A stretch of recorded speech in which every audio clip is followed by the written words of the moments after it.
Welcome back to the Joseph Graham Show. Today I have with me Chad Smith. Now, Chad was on the podcast. Oh my gosh, it might be over 100 episodes now, maybe a little bit longer. And he talked about his story with battling with addiction and all the different things and how he overcame things. But lots of life has happened since then. So, Chad, first and foremost, super happy to have you back. Catch us up a little bit on where you're at and what you're doing now. Because I know you still do the running, you still do a bunch of stuff, but people are probably wondering what's happened since we talked last. Well, ladies and gents, we had the whole gear set up, and I'm going to say it this way because we're laughing with the podcast. Well, right. So, like, guys, podcasting. Sometimes you got to go back old school, right? I'm going back with the headset. These are about 3 years old. We're going old school here. I have my gear, just not quite working at this time. But with the reality of this here, right? It's an analogy of life. Sometimes you got to take a step back a little bit to kind of go forward. And what's happening currently where I'm at right now, obviously, and I'm not going to get too in depth of personal details, right? So we are gonna be wrapping up a little bit of podcasts that I have here, so you guys know me and understand the Battle Warrior podcast has been in my life for about 3 years. By the time this comes out in September, I'm gonna be ending that and kind of putting that on the shelf. It ran its course. It's a great thing. A lot of amazing guests, a lot of great relationships, like Joe itself. And I'm going to tell you guys, the relationships are still there, right? So if you do a rebrand, if you're trying to rebuild or do whatever it is, and take a step back and say, where exactly are we going with this life, right? And we're going to talk about like the ultra race that I did and the check marks we were talking about before recording. But when you look at this of going and guys, the whole social media culture is like hustle, hustle, hustle, hustle, hustle, right? When you go 100 miles an hour for about 3, 4, 5 years straight, for me, I'm sober 4.5 years, so about 3.5 years straight, and you really don't take a step back. What happens is you roll into a relationship and you go 100 miles an hour, 75 hard, and you just start stacking all this shit on top. Sorry if I swear, but you stack everything Okay. up on top, and then all of a sudden the floor drops, and the relationship goes, which you thought you were going to marry, and then all the other stuff kind of goes. All of a sudden that foundation starts stacking back up, and you got to rebuild yourself from ground up. So for me, currently where we stand right now, we are almost June. Like I said, we're going to be in September when this records. But I am that person that had the floor ripped out, and we're going to rebuild from one brick at a time. And you guys know by my story, I'm a multiple recovered addict, whatever. It's in the afternoon, and with that, we're talking about the stacks and the check marks of life, right? So right before we're recording, we're talking about, okay, what are you afraid of? Because you add all this stuff up, like for me, growing up in a family of addictions on all three sides. Obviously, my father abandoned. It wasn't part of my life. He worked too much. Now, just okay. Went through a divorce. Did some stupid shit in college. Drank a lot in college. College loan debt, and then you come out and you're like, "Hey, I'm getting married," and you add a divorce, and then you start adding, "Hey, you know, cancer in the family." Well, that occurred. Okay, now, hey, family member died. All right, cool. My cousin passed away, and then now another family member died. Okay, my uncle's passed away, right? And you get to the top, and you're sitting there going, you're like, what's left, right? Like we were talking about, there's only like 4 big things left, right? Bankruptcy, having cancer yourself, little struggles. Infertility was part of my struggle, so that's out of the way too. And you start adding them up and you're like, oh, I don't want to make these cold calls, or I don't want to do this job, or whatever it is. It's like you only have 3 things left: death, cancer, or sickness, and a bankruptcy. Like once you start adding all these things up at the top of the pyramid, like what are you afraid of in life for? Like what are you so afraid? Someone's opinion? Really? I think we get caught up in that culture of making it in our head or what we're doing. And like you mentioned, like 75 hard and going and grinding and doing and having to be the man and put in all the effort and stuff. And I think what happens is when you achieve those goals, all of a sudden you're like, I did it. Nothing's changed. Wait, I chased this thing. Nothing's changed. Wait, I chased that thing. Nothing's changed. And the reason nothing's changed is because you're chasing someone else's dreams instead of your dreams. You're chasing someone else's idea of a life they love living instead of yours. And I think we all hit rock bottoms. I think, it's not ever that smooth sailing where you just go from one great height to the next great height to the next great height. Like you mentioned, family dying and all. My sister died of cancer last year We're a day past took the 1 year anniversary. That was yesterday. My mother-in-law unexpectedly passed in December, just fell over like with a brain aneurysm. Didn't have a clue it was coming. And, I was going through life just getting frustrated and mad. And I'm all of a sudden like, really have a choice. Either I can just stay bitter and grumpy and upset, or I can move forward and try and create a life I want to love living, which again, we've mentioned before, no rules. You can be a multimillionaire, that's cool. You can be broke as a joke, but be happy, that's cool too. There's not a rule here. And I think that's the problem in today's day and age. We still get ourselves stuck on the people we're trying to please instead of pleasing ourselves. Because when it comes back down to it, you have to love yourself first. That's my thoughts, at least, Chad. Yeah, and we're talking about like the things that we did, and there's a big thing that we were talking about that occurred back in September. Actually, there's multiple things here. We're gonna talk about the first thing in September. We're gonna go back to remind me to do my EMDR treatments that we're talking about. I want to bring that up too Mhm. because it's a great analogy what happens when it comes to finding peace in yourself. When it comes to like September, right? So some of you guys are building up. When I came on last year, I was building up to an ultra event, right? So it's a 34 mile, 32 mile, whatever street math you guys want to add it as. And it's a 50K. And what was happening is I was running in the second largest mountain in the state of Wisconsin. Some of you guys that haven't been in the state of Wisconsin, it's flat. Obviously, I think the biggest is like 2,000 or 1,800 or whatever. Simple math of that. And to me, it's the second largest ski hill in the upper Midwest. And what it is we did ultra, and you kind of run through the forest, down the ski hill, kind of back up the rock walls, down the ski hills, yada yada yada. That was 16 miles, one lap. What happened is we were showing up to the race. I was prepped, all ready to go. I had my ex-girlfriend at the time there. We were kind of prepping everything, getting the bibs ready, getting the pictures ready, whatever it was. And this dude comes screaming up, and the race director was actually the one that handed my bib. And if you guys don't know what a bib means, it's when you do a race, you have this little tag on there, and you're going to see it in the marathon. That is your bib. That's your race bib, is what they call it. So it's got your number, it's got the magnetic strip on the back, and it times you throughout the whole race. When we're doing this, I had the bib in my hand. This dude comes screaming up, and he goes to the race director. He goes, "We got to go." And I looked at my girlfriend. I looked at him. I looked at the race director. The race director looked at him. She goes, "We're leaving in 10 minutes. What's the matter?" He goes, "We only have 10 minutes." He goes, "We have to go or we're canceling the event." And she's like, "What do you mean?" And he whips out his cell phone. And I'm not lying. I'm not like, I can die right here. I'm not lying. It was a line of severe storms coming. Oh no. Yeah. And what was happening is the hills were hiding it because we were in a valley and we couldn't see the other side of the hill. Mhm. And all of a sudden she goes, "Don't worry, we're going to take off in 15 minutes." And I looked at my girlfriend. I'm like, "Oh boy, this is going to be," and I said, "I'm sorry." Because the initial plan was 5.5 hours to do 32 miles. And I'm Mhm. fast, whatever. I run at my own pace. Yeah. We take off. I'm not lying. 2 miles in, skies open up, downpouring rain. We're in the woods. It's foggy. We can see where we're going. All of us are going. All of a sudden, the thunder starts creeping in. We're like, "Oh boy, here we go." Then the wind takes up. Then the lightning starts going, and we're going through our 3-4 miles, and we didn't even hit the rock section yet, right? So like we're going through 2-3 miles, we're running 4 miles. All of a sudden, crack, boom! It hits the cell tower on top of the hill, right next to the med tents. And what I didn't know at the time was my ex girlfriend was actually in the med tent helping everyone, and the lightning hit the tower 100 yards away. Oh, And I'm sitting, and I'm like, okay, and I'm just running, I'm running, I'm like, mother, like, this is stupid, blah blah blah. And we keep going, and all of yeah. a sudden, still downpouring rain. And all of a sudden, they're like, "Hey, you're gonna run up the ski hills now." And I look, and it's like this rock walls, like literally the black diamond of the ski hill.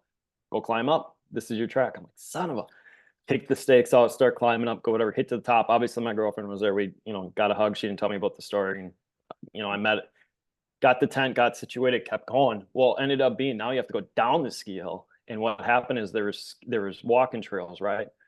Hit the first one. This dude slid 100 freaking yards on his side all the way down because it's still downpouring rain. I go down, I'm in the grass. All of a sudden, they didn't tell you there's rocks in the grass. You slip, you hit the grass, you hit the rock. So I get up, I'm bleeding on the side. We're still keep going. And through, you're just running through mop and slop and whatever, and you're just going and going. And I'm not lying, the first lap, 16 miles of it ended up being almost 5 hours long. And it was back to back to back to back severe storm, downpouring rain. And then I'm like, this is stupid. Like this. And I'm like, why did I sign up for this? Why did I do this? Whatever. Why did I do this? Yeah. Keep Yeah. going through, hit the top, go back down. And there's channels where the trail was, where the water was following. And I'm like, God, this is dumb. This is dumb.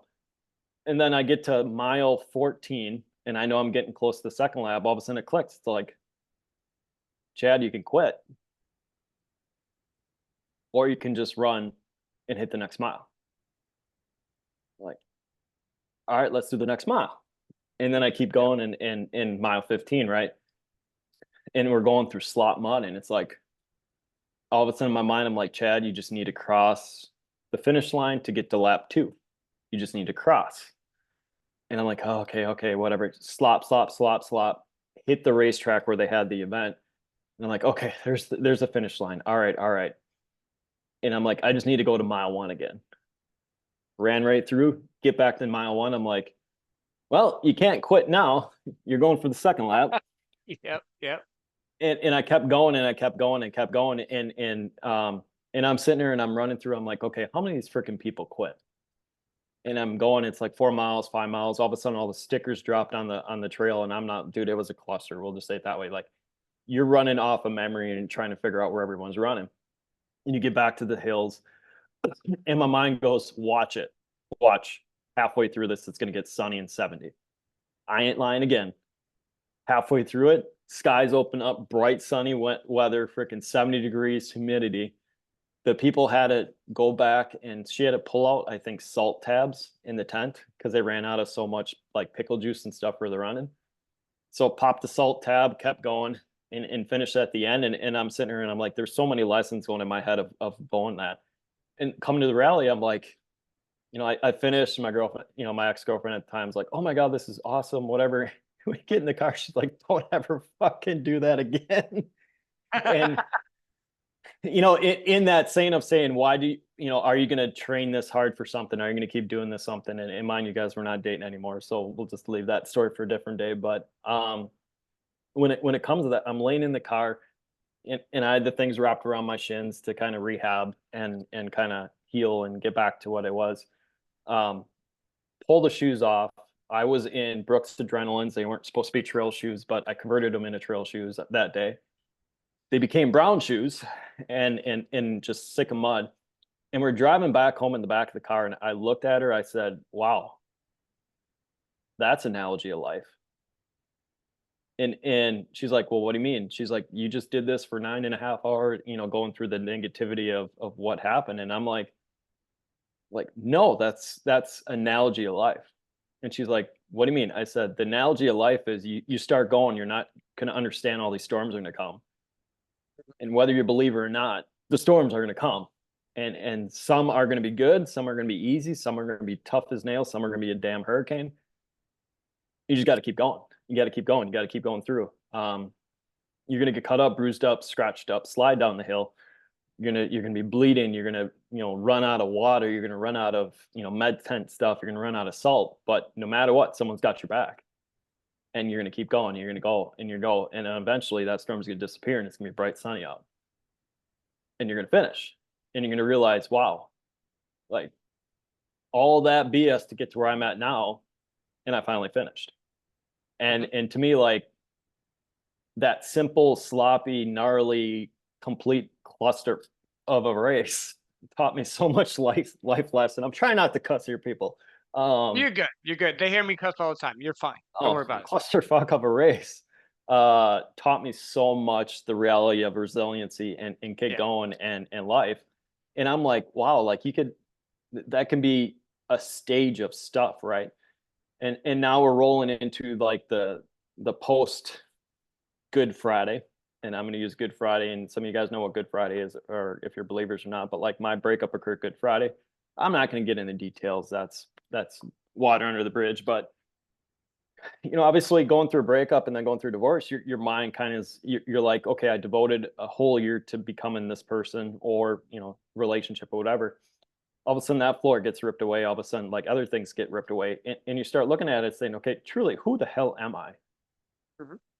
And during the process of the whole year, you invest so much into a person or a thing or whatever that, job, whatever it is, you push away certain things that are key to your life, and you block them, and you just kind of get tunnel vision. You keep going and going and going. And to me, I'm like, who am I? What do I need to heal from? What do I need to recreate? What do I need to rebuild? What do I need to rebrand? What do I need to focus on? What do I need to eliminate? And you start going through the checklist, you start analyzing, right? To me, I'm not going to get too in depth here, but like, to me, obviously trauma came creeping up, and some of you guys know the story. It's very heavy of my past, but in the EDM, I'm a firm believer EDMR, and I went to, some people go 5, 6 sessions, 12 sessions, whatever. I did 3 for now. We'll revisit down the road. And in those sessions, what it is it zooms you down, and it, not to get too sciencey, right? It takes your brain in the bottom of your brain, try to reconnect them. And I'm not the psychologist, or the therapist, but I'll let her explain that. She's a brain nut. And what was happening is, a lot of us, we get so much on our plate, chaos starts brewing life, and it just spins and it spins and it spins. And mind you, yes, I'm still in that spin, but it's slowly creeping down. When you started figuring out, and she started asking you, she's like, okay, what are we trying to solve for? We're going to solve for XYZ, right? X, this. And we're digging deeper into the treatment. And she goes, what do you see? I said, I see I'm sitting next to water on a bench, meditating over water, or sitting just staring at water. She goes, okay. She goes, what do you feel? I said, Bob Marley, technically. I said, Bob Marley guy, right? Just jamming, just chilling, right? Just jamming. Yeah. And I'm like, I said, there's no care in the world. And I said, if it was a substance, it would be a microdose, and we can talk a little bit of that. But I've been clean for a long time here, or 4.5 years, guys. But as the microdose or like the state, I just discovered multiple things, right? So she brought up a question. She's like, what is it without a substance? I'm like, good question, right? Because I never really had to have that artificially drop down. And then the further along in the treatments we had, we started talking even more. And that same guy came back, kept coming back. And she's like, so that same guy is revisited 3 times. She goes, in all these treatments, you ended up next to the lake, sitting on a bench or on a dock in a meditative state, right? So a calm state. And she goes, you're in a peace state, you're in a calm state. But she's like, what's the world doing around you? I said, spinning like a universe, right? Everything's coming back and forth, and just I joke because we have an interstate right next to where I live, about a half mile away. Cars are just woof, woof, woof, woof, woof. And yep. She's like, what are you doing? I said, I ain't controlling it. I'm just sitting here chilling. She's like, are you controlling? I said, no. She goes, how do you feel? I said, happy. Mm-hmm. And she's like, so it doesn't matter what the, spiral and people and life and all. I said, I couldn't give a shit. And just spin it. She's like, you found your happy spot. And to me, like, the analogies, like I was talking about with the ultra racing, I love running. I'm not racing as much this year because I'm taking more of a mental rebuild instead of a physical challenge rebuild. We stacked so much of that chaos up in a whole year last year that, for me, I did it was a mud obstacle course, but it was supposed to be a snow obstacle course. Did that in January, and then I did a 5K in April. I may do one in the fall, but I'm running a race on my terms. Like, I'm gonna, hey, and we were talking about the one down by you in December. If I'm not training for that, I want. When I was in a relationship, I wanted to qualify for boss, and I still do. But to me, when it looks at life, right? And I look at, okay, yeah, Boston's awesome. Yes, I do want to do it, but not eventually. It's going to happen. Mm-hmm. And my other big one would be Leadville, which is a 100-mile race out in Colorado. And to me, you're going out of Leadville, you're coming back, and to me, that's a family thing because I have family in Colorado. So like, 100 miles is going to kick my ass. I get it, but like, to me, it'd be cool just to run a great race, having some family watch me in a state that they live in. And to me, like your case with the one that you're doing, in my mind, I'm like, hey, that's a cool thing. Just go do it with friends, right? So like, you went from like, I'm doing this to prove everyone wrong to like, I'm doing this for me. And then now it's like, okay, I'm doing this with people. And to me, You like, have to. yeah, It's a natural progression because I think what happens is we always start we're doing it for other people. We want to prove the coach wrong, the parents wrong, this guy wrong, that girl wrong, whatever. And then we start doing it with maybe I should do this for myself. We start to learn to love ourselves. And once we start to learn to love ourselves, then all of a sudden the right people come into our world that are actually good for us, not to take from us. And it's this constant evolution that we have. Because like last year, my wife and I did the half marathon in Hawaii. This year I want to run it. She didn't want to run, but I'm like, I got a good excuse to go to Hawaii again. And I just want to beat the time. But it's me versus me. I'm not trying yeah, to qualify for anything. I know I'm 47. I don't care about qualifying and winning. I care about just getting 1% better. So I joined the kickboxing gym. Why? Because I like to be able to hit things and not get hit back. Because they have these like little tie bags and tear bags that I get to hit, but they don't hit me back. And it's just finding what is it that brings you peace and happiness. I loved your analogy on the lake because you're like, I'm sitting there and the world could be spinning, but in this spot, in this moment, I'm at peace. And there's no even great reasoning for you to be at peace. You're just at peace. And I think that's the key, being at peace and being content and happy with where you are, because the struggle will always be there. You already know you're a warrior. You already know you can go through. Most of the people would have quit that race that you decide to keep going on it. Most people would have said, no, screw this. I'm going to fucking deal with this. But you're like, yep, no, I'm going to push forward. And that's what pretty much every entrepreneur I know, every business owner I know, every man, really, let's just even talk as a man. We want to go accomplish great things, but then we also want our peace. And if we had to pick between the two, I'm picking peace because peace is what I need.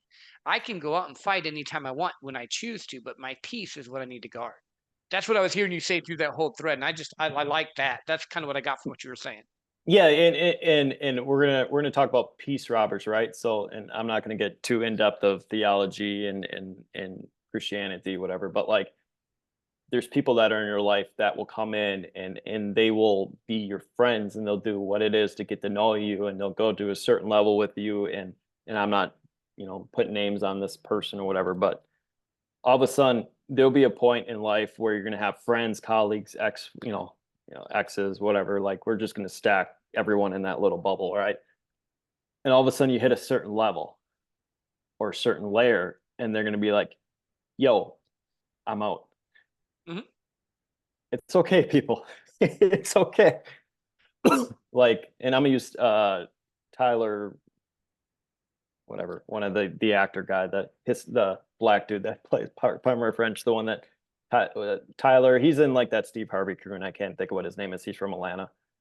But he had the thing. He's like, he goes, you're like a spaceship, right? He's like, the analogy that I'm gonna give people is like, you're like a spaceship. He goes, and you got your boosters going on. He goes, eventually you keep growing and the boosters drop off. And he goes, Mhm. and you keep going, and another layer of the spaceship drops off. He goes, eventually you're in orbit, right? He goes, so do not be afraid. He's like, if the boosters don't drop off, that ship's going to drop further, and you force yourself to drop the boosters off to get to the next level, the height and all that stuff. And to me, like, people are like, how are you so good where you're at right now? And mind you, yes, I got, be truthful, right? We're at the beginning stages, right? So, you got the bill collectors that call, you got this call, and yes, I ran too hard with the credit cards, and I could go down all the failures that I did. You did, your past, you had stuff like that too. And when you look at that, it's like, you know, when you start shooting up, it's up, it's a down, it's a up, it's a down. It's like you're climbing a mountain, right? There's not one big peak. It's eventually there's a peak, you're going to hit it, but there's little kind of peaks and valleys and peaks and valleys and peaks and valleys and peaks and valleys. And we're looking at this, and people are like, entrepreneurs are like, yeah, yeah, no shit, right? But the reality of life is, yeah, like, guys, like, there's a normal standard, there's an excellent standard, there's an entrepreneurship standard. I think the resiliency of us in the entrepreneurship world, and yes, we both have corporate jobs, but we're in both worlds. I think we're willing to risk everything because we have that dream, we have that vision, we have, the thing that was given to us at a very young age of either time, space, control, vision, prove people wrong. Like, we can go through the whole list of stuff, right? And to me, where I got in trouble in the past, long time ago, was, I grew up as a city boy with farming in my family. So, like, for me, my uncle was a case, had uncle with a Case IH mechanic. Other uncle worked at John Deere. stepdad grew up on a farm. So like I'm a city boy loving the farm lifestyle. And growing up in a Division I school, I was one of three that drove a truck. And to me, like, and then when people in high school were doing, sports and all that stuff, I did sports, but I did tournament fishing. I was already out with the guys that are 10, 15 years older than me, traveling Mhm. the Midwest. And the further along you go, you just started to realize that it's okay to be that outlier. Mhm. And to me now where I'm at, previously, whatever, but like in this situation where I never fit in a crowd. Like Yeah. when you start becoming your own individual, like, right? Yeah, I'm on the worship team and all that stuff. And yes, that's cool, but I'm not the I do have a pair of black skinny jeans just to goof around and, for that reason. But I'm not a black, and sorry, the guys in the circle have black skinny jeans and I love y'all, but I'm just going to tease you a little bit. But like there's a certain look to that up on stage there, and you have the Yep. white Jordan. Some people have the white, whatever. We're not going to get here. Like this is me, a black lightweight hoodie. I got khakis on, right? And I'm gonna call the Sean Whalen look, but like the khakis on, the black Mhm. top. We both have hats on. I got a camo hat Yep. that brand new, whatever. But you know, to me, for myself, I'm the person that loves to unwind, and people are like, "What did you miss all last year?" I said, "I miss sitting by a campfire. I miss sitting next Mhm. to a, I was next to a lake, but the reality of just sitting next to a campfire on a Friday night or a Saturday night where it's just you and family or just you or you and your spouse or whatever it is, Mhm. where you can just hallucinate in a good way, non non-substance guys, but like just Yeah. stare at it and saying, okay, this fire is awesome. And just so much joy and peace that goes with that to where you could just slow the world down. And I'm like so happy talking about this stuff. Like we're not even talking about all the big shit I'm building outside here, but like once you get We to are the point talking about the where big stuff. Hold on, I'm gonna stop you there. We are talking about the big stuff because the big stuff is the moments that you create for a life you love living. The big stuff that Mhm. most people think it is going on a big trip or having the fancy car or doing the fancy thing. But once you've done that once or twice, does that make you happy?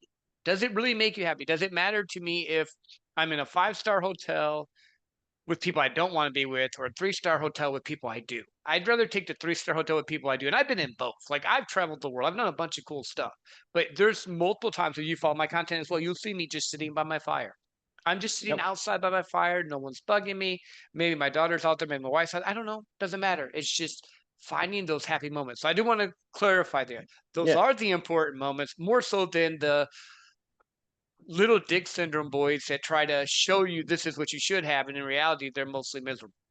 Well, and the Please thing about continue. it here, and we're not bashing like private jets and all that stuff here, right? So both of us, if someone gave us the opportunity to go fly in one, well, both of us would be in one. Be Oh like, yeah, no, I'm not against it. It's the fakeness. So to oh yeah, clarify, yeah. not and since I did, It's it's the fake Lambo boys, or you have to do this to be something. Either people are gonna like me for me, or they're not. And if they don't, I'm 100% confident in that they don't like me. I don't care anymore. Used to care. Now I'm like, that's cool. You don't have to like me. I know who I am. I know what I can do. And yeah, yeah, and that and that was and more of and what that was. we're gonna give a little industry secrets, and I know that a lot of your listeners actually know this already, but there's some big name podcasters that did state in California there's a studio where you can get everything in a private jet pictures and yada yada yada. And guys, you can go rent a Lambo for a week or a month and get all the fancy shit photos you want to get in front of a house that you can rent for a month. So you break that down, you're not worth multi-millions. You're worth let me see, what, $3,000, $8,000 a month just for your rent. And after that you can just give it back and go from there. So no, for me the reality is, right, so I'm gonna be the same person in a brand new, and I love my Toyota Tundras. I haven't owned one yet, but like I love my Toyota, the new Toyota Tundras, right? And especially over by you, they make them freaking sweet in the mountains. They look awesome. It's They sexy. do. They do. um but you can give me an old school 1998 Toyota Tacoma and I'd be the same person in both seats, right? And to me, yes, the fancy stuff is nice, but the nice thing I learned on the farms growing up, or even working in my 20s around the farms, our most efficient guy was the one that rebuilt old equipment and knew how to use it properly. He had maybe what 100 grand stuck in equipment. You go down the road, there was a guy that had 100 grand stuck in one piece of equipment and couldn't use it properly. to me, it's so I'm like, I want to be that guy where I'm going to roll into whatever it is, go deer hunting, go fishing, go chase the lifestyle. Mind you, yes. Do I want a huge, successful apparel business? Yes, I do. Everyone Mhm. is going to say yes to that. Do I want to run around, speak, and help people, give the analogies of life of what we're doing? Yes. You know, are you and I following a guy in St. Louis that's very peaceful and does biking? And I'm not saying names because we're not name dropping, but does biking, travel the world, and lives life on his terms? Yes, hell yeah, like 100%. Yeah. stuff like that. He's living life on his terms. Who cares, right? And to me, that's where the value of life is, right? You can wake up and okay, I control this schedule. Obviously the good Lord's going to control what's going to happen in life and where you're going to go and when you're going to leave this life, but overall you could control what's sitting in front of you today, present. And to me, whether you're doing BJJ, you're doing marathon running, lifting, CrossFit, uh kickboxing, whatever it is, right? So get your half hour of you taken care of, get your half hour of your mind. And to me, the core four, and everyone has read um Sean Whalen's book, but like it is true, right? You physically need to get your spiritual life situated, whether it's, believer or not, whatever you believe in, you got to get that situated. Next one's physical, right? And I could be off on a little bit, right? But like you got to get some sort of movement in yourself, whether it's walking, running, engaging, kickboxing, whatever, some sort of cardio, physical yoga, whatever it is. The next one is what? Business, right? I think, if I remember right. I haven't read that So book in a while, which means just get your house in particular, right? order, right? Yeah. And whether it's us wearing still corporate world, whether it's something like guys, I'm going to talk a dirty word here, but like whether it's a chapter 7 or chapter 13 or bankruptcy, whatever it is, get your house in order. You got to get your house in order. Mhm. Mind you, my house is flipped upside down. I'll be 100% transparent on that. And then the last one, what is it, relationships, I think, Like so. Yeah, somewhere in that makes there. sense. Yeah, Yeah. and with that, right, you gotta, I'm terrible at relationships. I suck at communication. I'm a man, right? Like we don't listen. But when it comes to that, right? So like to me, it's slowly by surely. I'm know where I struggle at life, and I know, like you guys in our circle, we want to make sure we're doing great. And one of our closest friends texted me this morning saying, "Hey, dude, I appreciate you." And I'm not saying a name, but you know exactly who it is. And stuff like that is awesome because we all check in on each other. We all understand the run, the world, and how busy it can get. And whether you're on a stage or not, how are you helping people? In this before recording this, I met with my pastor. And to me, my mission coming down in the city, I thought, was change the culture. And I'm doing this 100-mile-an-hour thing. I'm going to teach everyone how to be sober and blah blah blah. Like Mm. I'm not even doing that now. I'm just running, lifting weights, being myself. And to me, like he brought up, he's like, "Hey, you don't really know how inspiration you are for the guys in the room, right?" I'm like, "No, I'm just being me." He's like, "You going through you being transparent," and I'm gonna use the word transparent and real. Those are two words a lot of us use nowadays. Is helping these guys heal. And I'm like, "So I'm here for a different reason from what I thought I'm here for." And he's like, "Yeah, and you're not controlling it." He's like, "And you're causing a change in the neighborhood." And to me, that's what I'm looking at now, and going, okay, yes, there's chaos, and yes, I'm doing the podcast, and yes, I'm ending the podcast. But truly, you can be in all these mastermind groups, but if you don't, and I'm not going to bash on any mastermind. I'm not in them right now, but I was in some great ones. Like you can't have that identify you. Like you walk into a room, you got to be you. And to me, I walked into a Great American Summit, and I love y'all. Like I love the people that put it on, but I walked in with this T-shirt, like this hoodie, same, literally almost the same pants, and dark Under Armour shoes. Who cares, right? Like no one's gonna care what shoes you have on. They're not gonna. Oh, dude, you got freaking white Jordans. Like I'll tease guys with bright white Jordans, saying, "How the fuck you keep it so white?" I'm such a dark person, but like, like just stuff like that. It just builds relationships, right? Go have a cigar with someone. Who cares? Like you could die tomorrow. Go have a cigar with someone. I don't drink, but you know, go have your whiskey with someone or whatever with someone, right? Like it can be okay. You don't need to get drunk at the bar. You can go at the bar and go network with people and still drink water at the same time. And that's experiences. You got to get out of your local town. You got to get out of that crowd and go see the culture in different areas and see the new life. Like you said, you went to Hawaii and now you ran a half marathon in Hawaii, and the culture is different out there versus where you were in Dallas. And Oh now, yeah. you know, where you're at now, it's like these little cities are just different and they have their own little niches, and you just learn to understand it. You know, the city Mhm. I'm in right now, I'm not quite where I thought I would change, is helping guys in a different direction. And obviously the ties push me into helping in a larger scale in the valley. But like with the farmers market, you know, we have the largest farmers market in the Northeast Wisconsin, which start this, you know, this weekend that we're recording. And to me, I'm like, this is going to be year two. And, you know, for me, I don't want to call it a side hustle, it's a business, but still I press my own t-shirts to go in there. And there's nothing more joyful than someone walking up saying, "Hey, dude, this t-shirt's awesome. Thank you very much. I had something in my past. Thank you very much." I just did it because I love to do it. And that's the little things that make your life such successful more than the fancy shit. It's impact. Like I was telling you before this, if I wanted to make more money, I would just do sales. I'm really good at sales. Like I get people recruiting me all the time. Like I am a top closer for a Fortune 50 company. They recruited me and got me away from a different Fortune 100 company because they paid me more. Like I could just go do that, but I want impact. That's what I have the podcast for. That's what I do sales coaching for. That's why I try to live my life online like I do. Where I was on another buddy of mine's podcast and he goes, "You're just always happy." And I'm like, "No, I'm not." He goes, "No, your content, everything always seems happy." I go, "No, that's a choice. I choose to show up happy. I'm not always happy." Then I talked about my sister passing and my mother-in-law passing and just all the shit that had happened before. We got a little bit deep there, but I think we just need to get to the point where we're happy with ourselves and content with ourselves. But I loved what your pastor said. He goes, "You thought it was going to be this, but God used this." And that's really how it works. We start out with the fuzzy dream, whatever that fuzzy dream is. And we start going toward it, and there's roadblocks and rain and just different stuff.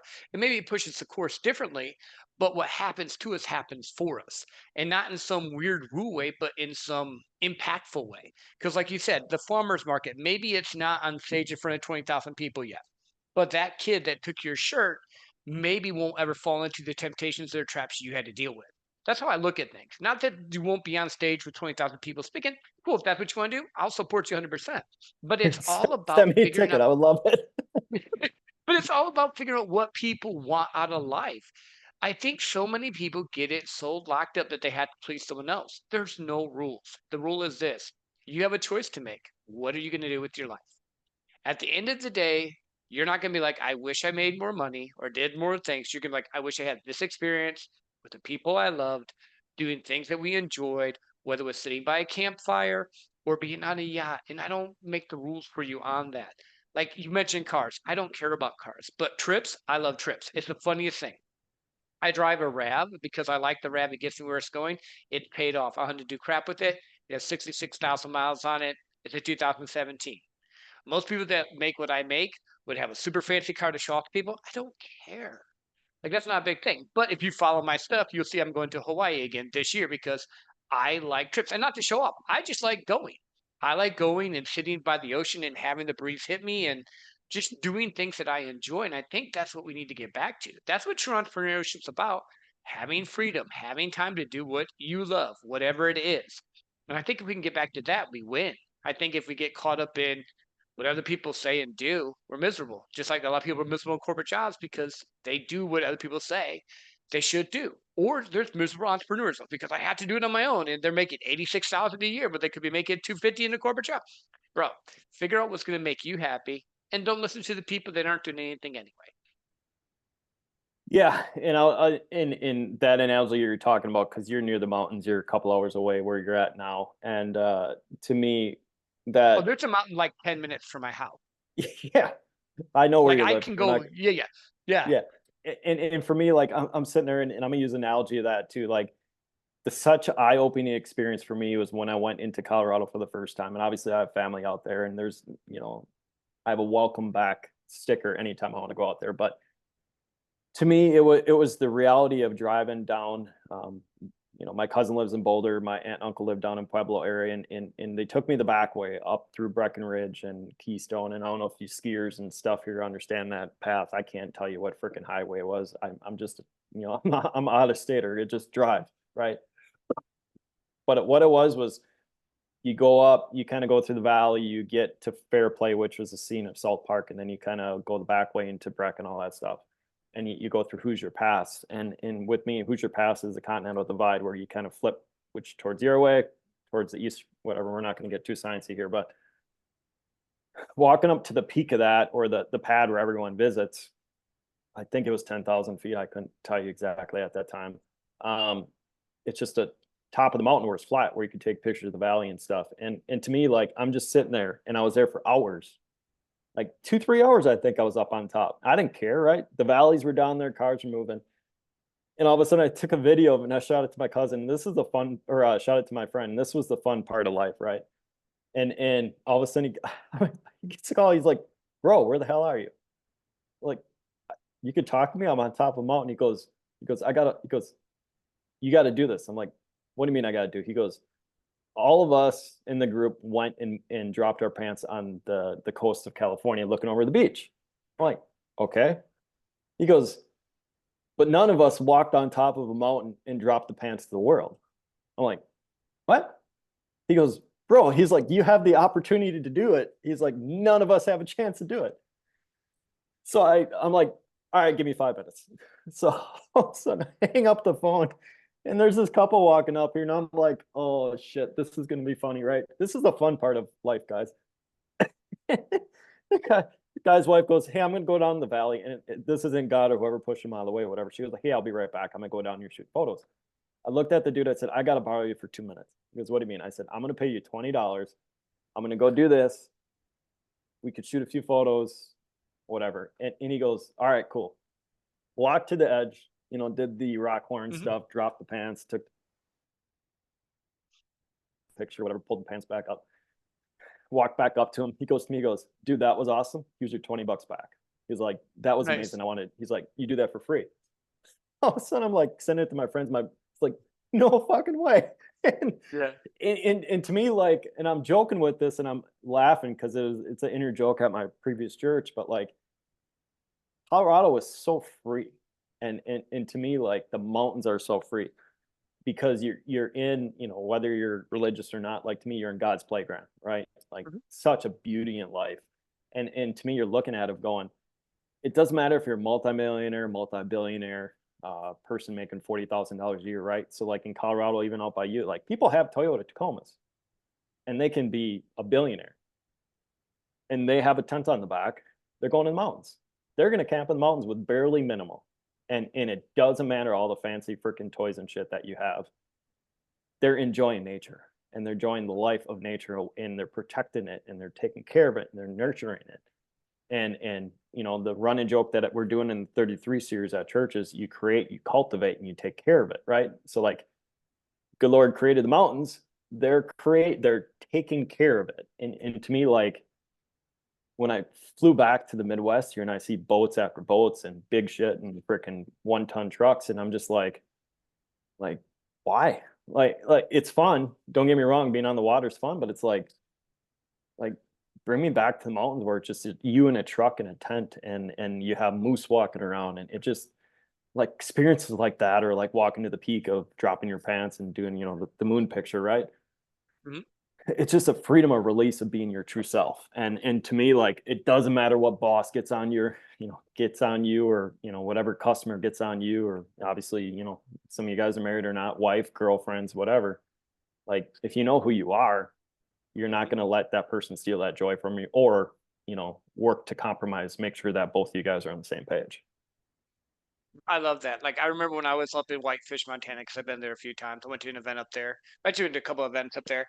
But I remember walking through Glacier National Forest, and you're just walking through the mountains. And I call it so like Narnia or Lord of the Rings, because there was no one around. It was like super not much going on. The next thing I know, I was like 8 deer walk super close. Like, I could have probably smacked one of them. I did not, because I'm not dumb, but I could probably would have smacked them. They just walking through like no big deal. It's like being in that totally different world and then sitting over a lake and it's just pure crystal.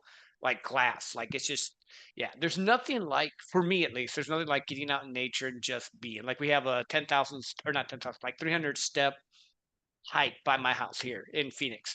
And we went and did it. And I'm just like, there's so much around that you can enjoy as long as you can be present in the moment. And I think that's what I want to kind of end this one with, is that we've been talking about the whole time.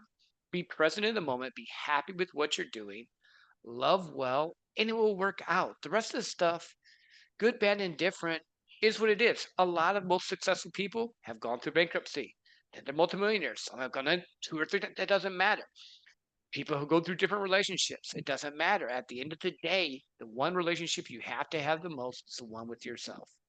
But before I let you go, Chad, people are going to be like, well, where can we find Chad? Where can we connect with them? So let the people know where they can connect with you, get your cool gear, and just say hello. Yeah, so if you guys want to say hello, so we're gonna keep it simple here. I'm on Insta and Facebook, X, all that stuff. We're just gonna keep it simple here, right? So at Instagram, we're at the Chad M Smith, and that and then with that, also with the gear I have on, obviously we're gonna sell a little bit here, the hat, the shirt, whatever. Um, it's actually at Battle Warrior. It's at Battle Warrior Brands on Insta. You're gonna have the link to get to my store, which is through the Etsy platform.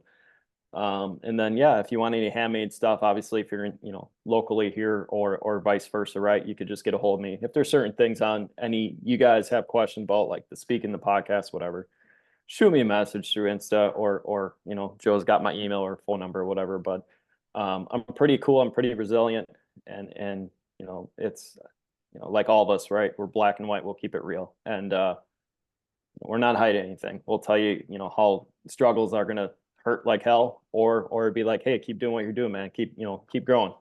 We're all in it together, and we all want to build that and climb that mountain together. Love it. Thank you, Chad, for being on the show. And for all you listening, go be you and don't worry about what anyone else thinks, because at the end of the day, your relationship with you is the only thing that really matters. Have a good one, guys.